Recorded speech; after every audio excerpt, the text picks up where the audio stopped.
voudrais revenir sur un certain nombre d'analyses concernant la question des élites et la question du prolétariat.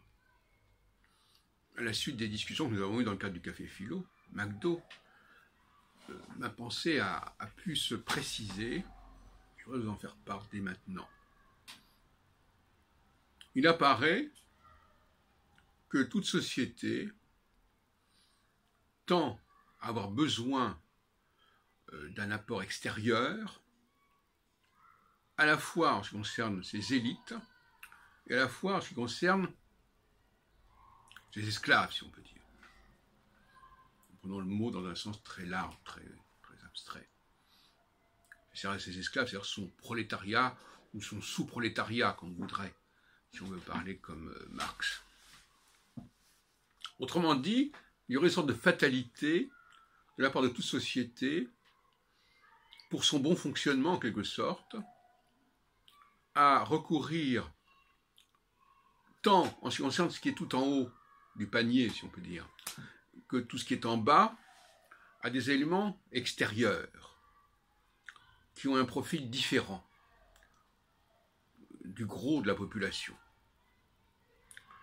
Il y aurait donc cette double fatalité de devoir faire appel à la fois vers le haut et vers le bas à des éléments extérieurs, étrangers, entre guillemets.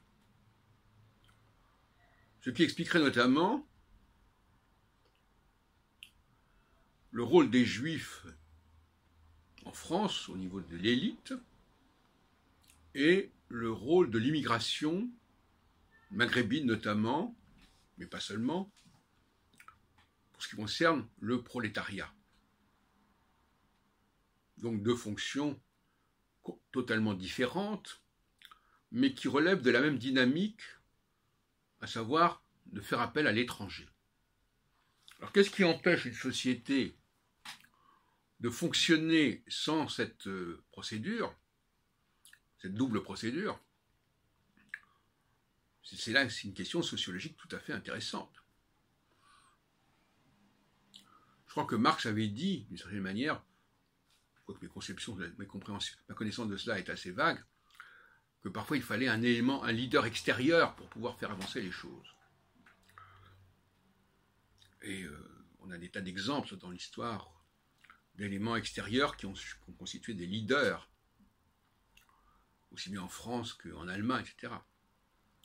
N'oublions pas que Hitler était un Autrichien et non pas un Allemand au départ, que Mazarin était un Italien, que Necker était un Suisse, etc., etc. Quelque part, quand il s'agit de remettre en question justement le consensus qui fait bloc, qui fait socle pour le groupe, eh bien, il faut faire appel à un élément extérieur. C'est peut-être ce qui s'est passé d'ailleurs avec Simone Veil, avec l'IVG. Il fallait que le projet soit porté par quelqu'un appartenant à une autre communauté, notamment une communauté juive. Et puis, alors concernant l'immigration, je ne vais pas vous faire un dessin, on a fait appel à une immigration parce que certaines tâches font problème pour une société donnée. Toute société a ses tabous, a ses valeurs, et effectivement, voilà, pour certaines activités, il fallait faire appel à des éléments extérieurs et de main-d'œuvre extérieure.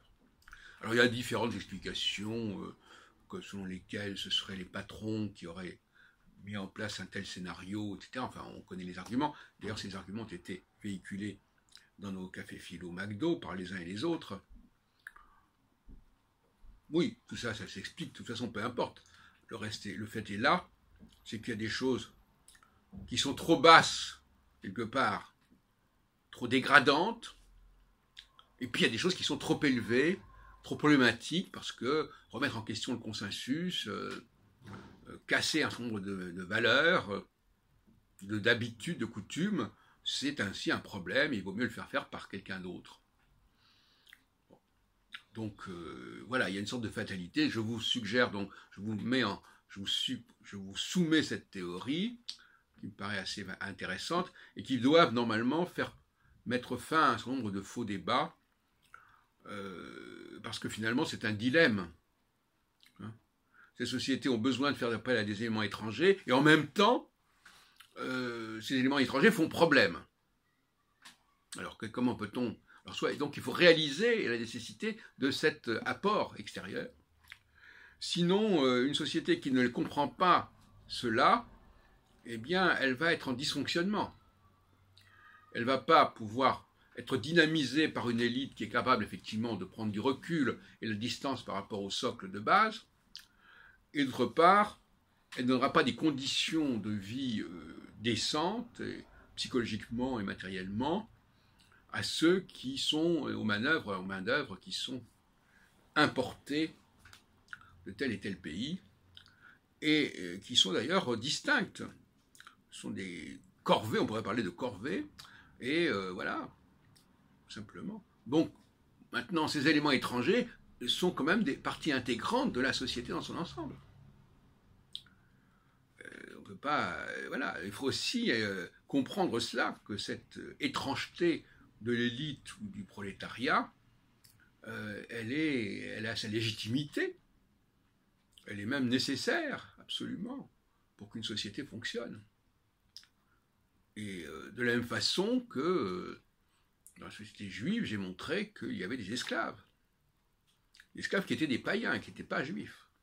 Donc c'est le même principe. On connaît d'ailleurs la fameuse formule du Shabbos Goy, du Goy du Shabbat, qui fait des tâches que les juifs ne sont pas censés effectuer